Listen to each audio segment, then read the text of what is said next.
కేటీఆర్ క్రియేషన్స్కు స్వాగతం సుస్వాగతం. ప్రత్యక్ష దైవాలు పాఠ్యాంశానికి సంబంధించినటువంటి గత వీడియోల్లో కొన్ని పద్యాలకు సంబంధించినటువంటి విషయాలు తెలుసుకున్నాం. ఈ వీడియోలో కూడా మరికొన్ని పద్యాలకు సంబంధించినటువంటి సారాంశాన్ని తెలుసుకుందాం. అయితే ఈ చిత్రంలో కనిపిస్తున్నటువంటి ఆ కుర్చీలో కూర్చున్నటువంటి వారు ధర్మవ్యాధుని తల్లిదండ్రులు. నమస్కారం చేస్తున్నటువంటి వాడు ధర్మవ్యాధుడు, నిలబడి నమస్కారం చేస్తున్నటువంటి వ్యక్తి కౌశికుడు. ధర్మవ్యాధుడి యొక్క పూర్వ వృత్తాంతాన్ని ఒకసారిగా తెలుసుకుందాం. ధర్మవ్యాధుడు అటవికునుగా జన్మించిన ధర్మబుద్ధితో ప్రవర్తించడం వల్ల సాధువయ్యాడు. ఇతడి పూర్వజన్మలో ఓ బ్రాహ్మణుడు. ఒకరోజు ఇతడి స్నేహితుడైన రాజకుమారుడు ఇతడు అడవికి వేటకు వెళ్ళాడు. ఈ బ్రాహ్మణుడు ఓ బాణం అడవి జంతువుపైకి సంధించగా అది ఒక మహర్షికి తగిలి ఆ బాణం దొర్లుతూ ఇతన్ని నీ పునర్జన్మలో వేటగాడిగా పుట్టి మాంసం అమ్ముకుని బ్రతకమంటాడు. బ్రాహ్మణుడు మహర్షిని క్షమించమని ప్రార్థించగా నీవు వేటగాడిగా జన్మించినా గొప్ప పండితుడిగా బాధ్యతతో జీవించి మోక్షం పొందుతావని ధర్మవ్యాధునికి చెప్తాడు. ఇప్పుడు కౌశికుడి గురించి తెలుసుకుందాం. ఈయన కూడా ఒక బ్రాహ్మణుడు. ఒక చెట్టు కింద తపస్సు చేసుకుంటుండగా ఆ చెట్టుపైన ఉన్న కొంగ రెట్టవేయగా మీద పడింది. ఇతని తీక్షణ దృష్టికి అది బూడిదయింది. తరువాత ఓ ఇంటికి భిక్షాటనకు వెళ్ళగా ఆ ఇంటి ఇల్లాలు ముందు నా భర్త ఆరోగ్య పరిస్థితి చూసి రావాలనగా ఆమె వంక తదేకంగా చూడగా ఆమె నేను కొంగన కాను బూడిదవ్వడానికని సమాధానమిస్తుంది. కౌశికుడు వెనుదిరగగా నా శక్తికి కారణం నా భర్త ఎడల నాకున్న భక్తే కారణం. ముందు నీ గర్వం నశించాలి. అందుకు నువ్వు ధర్మవ్యాధుడి వద్దకు వెళ్ళమని సలహా ఇస్తుంది. కౌశికుడు ధర్మవ్యాధుని వద్దకు వెళ్ళి అతడి శిష్యరికం చేస్తాడు. కౌశికుడి ద్వారా వర్ణధర్మం, శిష్టాచరణను, హింస, అహింస, మీమాంస మరియు బ్రహ్మ విద్య యొక్క ప్రాముఖ్యతను తెలుసుకుంటాడు. ఈ ఆంధ్ర మహాభారత కథను మార్కండేయ మహర్షి ధర్మరాజుకు వివరిస్తున్నట్టుగా ఎర్రన అరణ్య పరవశేషం 5వ ఆశ్వాసంలో ఈ విధంగా ప్రత్యక్ష దైవాలు అనే పాఠ్యాంశం ద్వారా విద్యార్థులకు పరిచయం చేయడం జరిగింది. గడిచిన వీడియోలో 6వ పద్యం వరకు తెలుసుకున్నాం. ఇప్పుడు 7వ వచనంలో ఒకసారిగా ధర్మవ్యాధుడు ఏ విధంగా చెప్తున్నాడో చూడండి. అని చెప్పి ఇట్లనియే పతివ్రత పనుపుంజేసి నీవు ధర్మజ్ఞానార్థంబు నా యున్న ఎడకున్ చనుదెంచితి. నా పతివ్రత వలని అనుగ్రహంబున నీకు వెల్లవియు నెరింగించితి కాని నీ దశ నాదు చిత్తంబు ప్రియంబడియుండదు. నీ చేసిన యక్కార్యంబొక్కటి గలదది ఎయ్యది అనినా. ఈ వచనానికి మనం భావాన్ని చూసుకున్నట్లయితే ధర్మవ్యాధుడు ఈ విధంగా చెప్తున్నాడు అని పలికి ఈ విధంగా పలికాడు. పతివ్రత గొప్ప ఇల్లాలి యొక్క పనుపుని చేసి ఆమె పంపించగా నీవు అంటే ఇక్కడ కౌశికుడు ధర్మజ్ఞానార్థంబు ధర్మాన్ని గురించి తెలుసుకోవాలనే కోరికతో నాయున్న ఎడకు నేనున్న చోటకి చనుదెంచిన రాగా ఆ పతివ్రత వలన ఆ మంచి ఇల్లాలి యొక్క అనుగ్రహమునన్ దయవలన నీకు ఎల్లవియున్ సర్వము జ్ఞానాన్ని ఎరింగించి తెలిపాను. అంతేకాని నీ దశన్ నీ ఎడ అంటే కౌశికుని ఎడ నాదు చిత్తమున ధర్మవ్యాధుని మనసులో ప్రియంపడి ఉండదు, ప్రీతి చెంది ఉండలేదు. నీవు వనర్చిన అక్కార్యము ఒక చెడ్డ పని ఒకటి కలదు, ఒకటి ఉన్నది, అది ఎయ్యది అనినన్, అది ఏమి అనినా. ఈ వచనాన్ని బట్టి మనం అర్థం చేసుకోవాల్సింది ఏమిటంటే ధర్మవ్యాధుడు కౌశికునికి సర్వజ్ఞానాల్ని చెప్పినప్పటికీ ఆ ఇల్లాలు పంపించిందనే కారణంతో చెప్పాడు. కానీ కౌశికుని మీద సదాభిప్రాయం లేదు అనేది విద్యార్థులుగా మీరు గ్రహించాలి. ధర్మవ్యాధునికి ఎందుకు సదాభిప్రాయం లేదు కౌశికుని పట్ల అనేది 8వ పద్యంలో ధర్మవ్యాధుడు ఈ విధంగా కౌశికుని ఉద్దేశించి మాట్లాడుతూ ఉన్నాడు. ఎంతయు వృద్ధులై తమకు నీరొకరుండవ తెప్పగాగా అత్యంత ముదంబునన్ బ్రతుకు తల్లిని తండ్రిని నొజ్జగించి నిత్యంతుండవై సదాధ్యయనశీలత వారి అనుజ్ఞలేక ఏకాంతమా ఎమ్మేయిన్ వెడలి తక్కట నీవు కరంబున్ క్రూరతన్ వెడలి తక్కట నీవు కరంబున్ క్రూరతన్. ఈ పద్యానికి ప్రతి పదానికి అర్థాన్ని తెలుసుకుందాం. ఎంతయున్ ఎంతైనా, వృద్ధులైనా ముసలివారైనా, తమకున్ మీకు, నీ ఒకరుండవు అంటే నీ ఒక్కడు మాత్రమే, తెప్పకాగన్ ఆధారమైనటువంటి వాడవు, అత్యంత మిక్కిలి ముదంబునన్ సంతోషముతో బ్రతుకు జీవించే తల్లిని తండ్రిని ఉజ్జగించి విడిచిపెట్టి అక్కట అయ్యో నిశ్చంతుడవై విచారం లేనట్టి వాడివై సదాధ్యయనశీలతన్ జ్ఞానాన్ని సంపాదించాలనే స్వభావం చేత వారి అనుజ్ఞ లేక ఆ తల్లిదండ్రుల యొక్క అనుమతి లేకుండా ఏకాంతమున్ ఒంటరిగా ఇమ్మేయిన్ ఏ రీతిగా నీవు అంటే కౌశికుడు కరంబున్ మిక్కిలి క్రూరతన్ కఠినత్వంతో వెడలితి వెళ్ళావు. ఈ పద్యానికి భావాన్ని తెలుసుకుందాం. కౌశిక మహర్షి, నీ తల్లిదండ్రులు వృద్ధులు. వారు నీపై ఎంతో ప్రేమతో జీవిస్తున్నారు. వారికి నీవే ఆధారం. కానీ నీవు జ్ఞానాన్ని సంపాదించాలనేటువంటి ఉద్దేశంతో తల్లిదండ్రుల అనుమతి లేకుండా వారిని ఆ ముసలి వాళ్ళని అక్కడ విడిచిపెట్టి వారి స్థితిగతుల గురించి ఎలాంటి విచారణ చేయకుండా ఈ కఠినమైన నీ ప్రవర్తన నాకు నచ్చలేదు అని ధర్మవ్యాధుడు కౌశికునికి తెలియచెప్పాడు. ఈ పద్యం ద్వారా విద్యార్థులుగా మనం గ్రహించాల్సింది, తల్లిదండ్రుల యొక్క బాగోగులు చూడకుండా నువ్వు ఎంతటి జ్ఞానార్జన కోసం ఎంత దూరాలకు వెళ్ళినా సరే, తల్లిదండ్రుల కష్టాలను వదిలి నీవు ఏం సాధించినా సరే అది తృణప్రాయమని గ్రహించాలి. తల్లిదండ్రుల వార్ధక్యంలో పిల్లలపై ఆధారపడి బ్రతుకుతూ ఉంటారు. వారి యొక్క యోగక్షేమాల్ని కష్ట నష్టాలకి చేదోడు వాదోడుగా ఉండాల్సిన బాధ్యత పిల్లలుగా మనందరి మీద ఉంది అనేది ఇక్కడ మేము గ్రహించాలి. కౌశికుడు జ్ఞానార్జన కోసం తన ముసలివారైనటువంటి తల్లిదండ్రులు విడిచిపెట్టి రావడం కూడా అధర్మమే. అందుకే ధర్మవ్యాధుడికి కౌశికుని యొక్క విధానం నచ్చలేదు. అంతేకాకుండా 9వ పద్యంలో ధర్మవ్యాధుడు కౌశికుని ఉద్దేశించి ఈ విధంగా అంటున్నాడు, నీక వగచి నిర్బన్న హృదయులై విగత చక్షులైరి వినవే వారహలరిగి ఇంకనైన నమ్ముదసల్లా యుదగ్ర శోకవహిని నార్పవయ్యా. ఈ పద్యానికి ప్రతి పదానికి అర్థాన్ని తెలుసుకుందాం. నీకై వగచి నీ కోసమే మిక్కిలి దుఃఖించి, ఎవరి కోసము?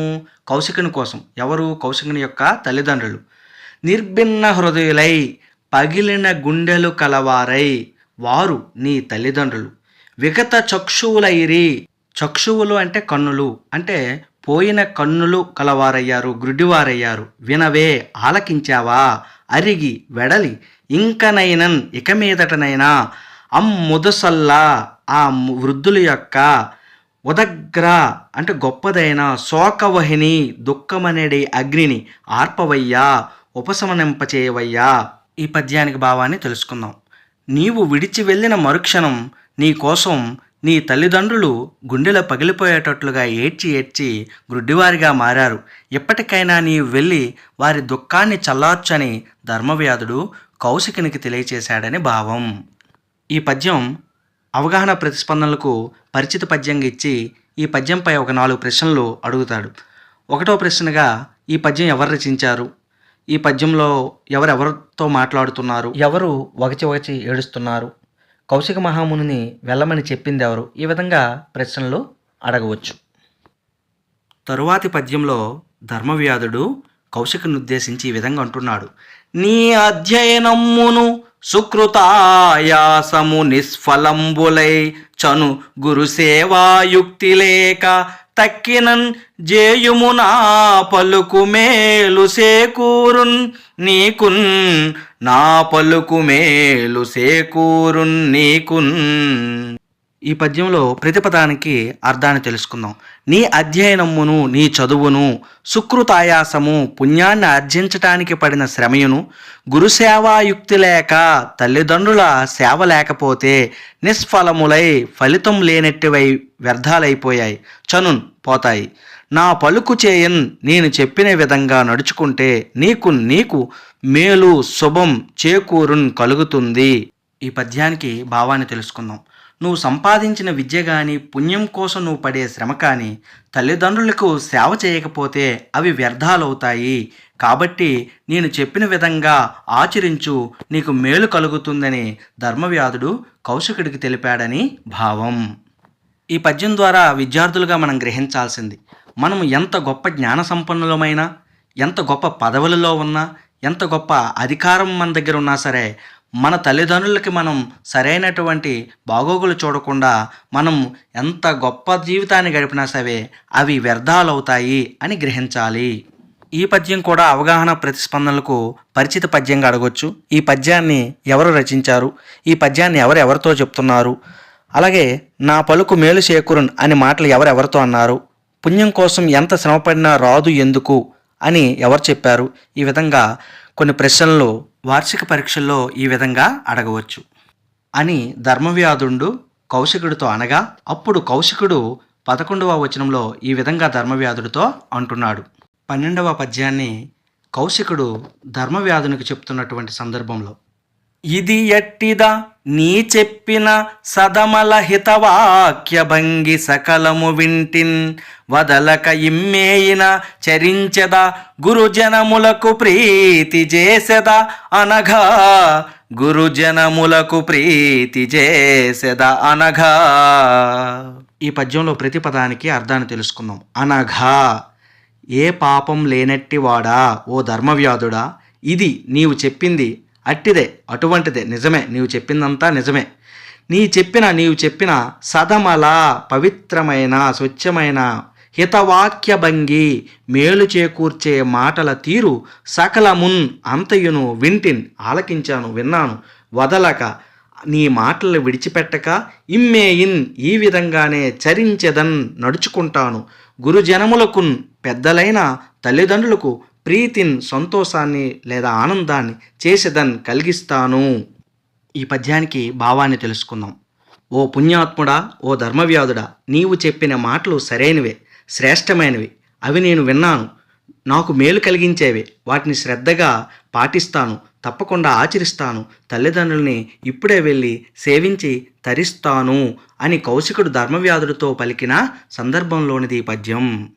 ఈ పద్యం కూడా వార్షిక పరీక్షలో పరిచిత పద్యంగా వచ్చి కొన్ని ప్రశ్నలు అడగవచ్చు. తరువాత 13వ పద్యంలో కౌశికుడు ధర్మవ్యాధునితో ఈ విధంగా అంటున్నాడు. నాదైన భాగ్యవశమున గాదే నీ తోడి చెలిమి గలిగెం పరమాహ్లాద మనస్కుడనైతి శుభోదయములకెల్లనింక యుక్తుడనైతిన్ శుభోదయములకెల్లనింక యుక్తుడనైతిన్. ఈ పద్యంలో ప్రతి పదానికి అర్థాన్ని తెలుసుకుందాం. నాదైనా నాకు సంపాదించిన భాగ్యవశమునన్ అదృష్టం వల్లనే కదా నీ తోడి చెలిమి నీతో స్నేహం కలిగన్ ఏర్పడింది. పరమాహ్లాద మిక్కిలి సంతోషంతో నిండిన మనస్కుడనైతిన్ మనస్సు కలవాడినయ్యాను. ఎవరు? కౌశికుడు మిక్కిలి సంతోషంతో కూడిన మనస్సు కలవాడయ్యాడు. ఎవరితో స్నేహం వలన? ధర్మవ్యాధునితో స్నేహం వల్ల. శుభ ఉదయములకెల్లన్ మేలు కలిగించే వాటన్నింటికి యుక్తుడినైతిన్ యోగ్యుడినయ్యాను. ఈ పద్యంలో భావాన్ని చూసుకున్నట్లయితే, నీతో స్నేహం కలగటం నా అదృష్టం, నా మనస్సు అమితమైన సంతోషంతో నిండింది, నాకు కలగబోయే శుభాలన్నిటికీ ఇది సూచకం. అందుకే విద్యార్థులుగా మనం గ్రహించాల్సింది ఇక్కడ మనం ఎలాంటి వారితో స్నేహం చేస్తున్నాము, మనం ఎన్నుకునే స్నేహితుడు మంచి గుణాలు కలవాడా లేదా ఆలోచించి మనం స్నేహం చేయాలి. చెడ్డవారితో స్నేహం వలన నువ్వు మంచివాడివైనప్పటికీ కూడా నీకు చెడు ఆపాదించబడుతుంది. మంచివాడితో స్నేహం చేస్తే నువ్వు చెడ్డవాడివైనప్పటికీ ఏదో ఒక రోజు అతని మంచి లక్షణాలు నీకు ఆపాదించబడి సమాజంలో నువ్వు కూడా మంచివాడిగా పేరు ప్రఖ్యాతులు గావిస్తావు. ఈ పద్యం కూడా వార్షిక పరీక్షల్లో అవగాహన ప్రతిస్పందనలకు రావచ్చు. విద్యార్థులు చక్కగా దీని భావాన్ని ఎవరెవరితో మాట్లాడుతున్నారనేది కూడా తెలుసుకోవాలి. ప్రత్యక్ష దైవాలు పాఠ్యాంశానికి చివరి పద్యమైనటువంటి ఈ పద్యాన్ని కౌశికుడు ధర్మవ్యాధుడితో ఈ విధంగా అంటున్నాడు. అనుపమ మెట్టివారలకు నందదు ధర్మపదంబు దాత్రిలో విను 10,000 విశ్రుత ధర్మ పరాయణుండు గల్గునో గలుగండో సందేయము కోరి సనాతన ధర్మమూది ఎవ్వనికిని నీకు బోలే బుధవత్సల ఇట్లు చరింపవచ్చునే. ఈ పద్యంలో ప్రతిపదానికి అర్థాన్ని చూద్దాం. బుధవత్సల జ్ఞానుల చేత ఆదరింపబడేవాడా ఓ ధర్మవ్యాధ విను ఆలకింపుము. దాత్రిలోన్ భూమిలో ధర్మపదంబు ధర్మంతో కూడిన మార్గము అనుపమము సాటిలేనిది. ఎట్టివారలకున్ ఎటువంటి మనుషులకైనను అందదు, అది దొరకదు. పదివేవురొందొకడు 10,000 మంది మనుషుల్లో ఒకడు విస్తృత ధర్మపరాయణుడు కీర్తికెక్కిన ధర్మవంతుడు అనగా ధర్మాన్ని ఎల్లప్పుడూ పాటించేవాడు పేరు ప్రతిష్ఠలు ఆర్జించినవాడు కలుగునో కలుగునా కలగొండో కలగుడా సందేహము సంశయించవలసిందే కోరి పూనికతో సనాతన ధర్మమూది ప్రాచీన కాలం నుండి ఎప్పటి నుంచో ఆచరించబడుతున్న ధర్మాన్ని గ్రహించి ఇట్లు ఈ విధంగా ఎవ్వనికిని ఏ మనుషుడికైనను నీకున్ పోలే నీవు ఆచరిస్తున్న విధానాన్ని పోలి చరింపవచ్చునే నడవడిక తీర్చిదిద్దుకోవడానికి వీలు ఉన్నదా అని కౌశికుడు ధర్మవ్యాధుడిని ఉద్దేశించి మాట్లాడాడు. ధ్యానికి భావాన్ని తెలుసుకుందాం. జ్ఞానుల చేత ఆరాధింపబడే ఓ ధర్మవ్యాధుడా, ధర్మ మార్గం సాటిలేనిది. భూమిపై నివసించే 10,000 మందిలో ఏ ఒక్కడైనా ధర్మాచరణకు పూనుకుంటాడో లేదో సందేహమే. నీలాగా ప్రయత్నపూర్వకంగా ధర్మాన్ని ప్రమాణంగా స్వీకరించి ఆచరించేవాడు ఉండడు అని కౌశికుడు ధర్మవ్యాధుల్ని ఉద్దేశించి పలికాడని భావం. ఈ పాఠ్యాంశం ద్వారా మనమందరం గ్రహించాల్సింది తల్లిదండ్రులకి మిక్కిలి సేవ చేస్తూ తరించేవాడి జీవితం ధన్యమవుతుంది. ఎక్కడో దేవాలయాల్లో దేవుడి కంటే ఇంటిలో మనకి జన్మనిచ్చినటువంటి తల్లిదండ్రులే దేవుళ్ళుగా భావించి వాళ్ళకి ఎవరైతే సేవ చేస్తారో వాళ్ళ జీవితం ధన్యమవుతుంది అనేది ఈ పాఠ్యాంశం ద్వారా విద్యార్థులు గ్రహించాలి. ఇంతటితో సెలవు. మరొక పాఠంతో మళ్ళీ కలుద్దాం.